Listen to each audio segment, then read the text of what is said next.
और आपको बताते हैं कि नई दिल्ली की जो शुरुआत से हम आपको बता रहे हैं कि बराह रास्त सूरत हाल पर नजर है। इस बीच आज जो मीटिंग होगी इस पर बाद में हम जाएंगे, लेकिन जो पिछले 24 घंटों के दौरान नई दिल्ली के अंदर हुआ वो सबसे अहम मीटिंग थी, क्योंकि बंद दरवाजे में मीटिंग हुई है।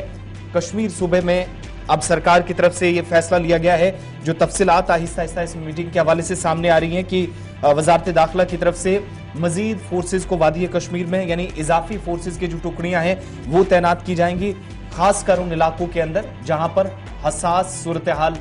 हसास जिन इलाकों को इंतजामिया खुद मानती है। और सिक्योरिटी सूरत हाल का जब जायजा लिया गया तो इसमें कौमी सलामती के मशीर अजीत डोभाल और रॉ चीफ सामंत गोयल भी इस मीटिंग का हिस्सा थे। सीनियर ऑफिसर वजारत दाखिला की दाखिला सेक्रेटरी मीटिंग का हिस्सा। और बंद दरवाजे के पीछे ये मीटिंग जब हुई है तो अगले 24 घंटों के बाद अब यानी आज जो मीटिंग होगी उस मीटिंग में प्लान जो जम्मू कश्मीर इंतजामिया के सामने रखा जाएगा, मरकज कुछ बड़े फैसले हो सकता है ले पैरामिलिट्री फोर्सेस की मजीद डिप्लॉयमेंट के हवाले से, लेकिन उससे पहले का जो प्लान बनाना था वो लगभग इस मीटिंग में तय पाया है, जिसमें चंद ही अफसरान आए लेकिन सिविल ऑफिशियल्स थे। इसके अलावा रॉ के चीफ थे अजीत डोभाल जो आज की मीटिंग का भी हिस्सा होगा। और तकरीबन 150 कंपनियों की जो पहले भी जानकारी दी गई थी कि इस बार भी मजीद 150 कंपनियां उन 350 कंपनियों के साथ जो वादी कश्मीर में ये बड़ा इंपॉर्टेंट है। कल जो मीटिंग हुई है इसमें दो बड़े फैसले लिए गए हैं। एक ये कि पुलिस स्टेशन के ऊपर नफरी की तैनाती को यकीनी बनाया जाए, यानी सिक्योरिटी स्ट्रेंथ को बढ़ाया जाए, और न सिर्फ पुलिस स्टेशन लेवल पर बल्कि पुलिस पोस्ट लेवल तक भी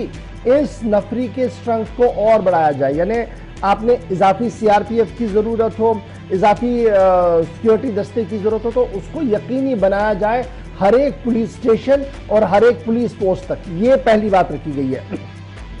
और कल जब कौमी सलामती के मुशीर अजीत डोभाल और रॉ के चीफ ने वजीर दाखिला के साथ मुलाकात की है तो मीटिंग किया, उस मीटिंग के अंदर ही इस बात को भी हरी झंडी दे दी गई कि अमरनाथ यात्रा जो शुरू होने जा रही है इसको लेकर आज एक हतमी फैसला होना है कि डिप्लॉयमेंट और दीगर चीजें किस तरीके से होनी है। उसको लेकर जो 350 इजाफी कंपनियों की तैनाती की बात पहले ही मरकज ने मंजूरी दे दी थी, उसमें लगभग 150 कंपनियां पहले ही जम्मू कश्मीर रियासत पहुंच चुकी है और मजीद 200 के करीब आइंदा 10 से 12 दिनों के अंदर अंदर वहां पहुंच सकती है, जिसके बाद नफरी की तैनाती वहां पर की जाएगी। लेकिन इंटेलिजेंस गैदरिंग से लेकर ऑपरेशन के करने तक इस पर कल जो है दोबारा से तबादला ख्याल किया गया, क्योंकि अजीत डोभाल काफी माहिर माने जाते हैं एंटी मिलिटेंट ऑपरेशंस को चलाने के हवाले से, और फिर रॉ चीफ की तरफ से भी बात जो रखी गई होगी, जो फीडबैक दिया होगा वो बड़ा इंपॉर्टेंट है। क्योंकि याद होगा हमारे नाज़रीन को कि कल जम्मू में जब प्रेस कॉन्फ्रेंस रविंद्र रैना कर रहे थे तो उन्होंने 2-3 बातों का खुलासा पेश किया था। उन्होंने कहा था कि देखिए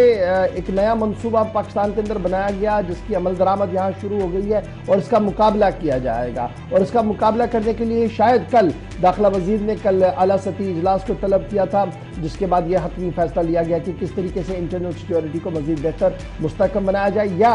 कुछ जरा यह भी कह रहे हैं कि वजीर दाखिला साहब आज की मीटिंग से पहले कौमी सलामती के मुशीर का व्यू पॉइंट लेना चाहते हैं, रॉ के चीफ का व्यू पॉइंट लेना चाहते हैं, और इंटेलिजेंस के अफसरों को जिन्हें तलब किया गया था उनका व्यू पॉइंट लेना चाहते थे, ताकि आज की मीटिंग के अंदर जो फैसले लिए जाए उसे स्ट्रीमलाइन करके एनफोर्स करवाया जा सके।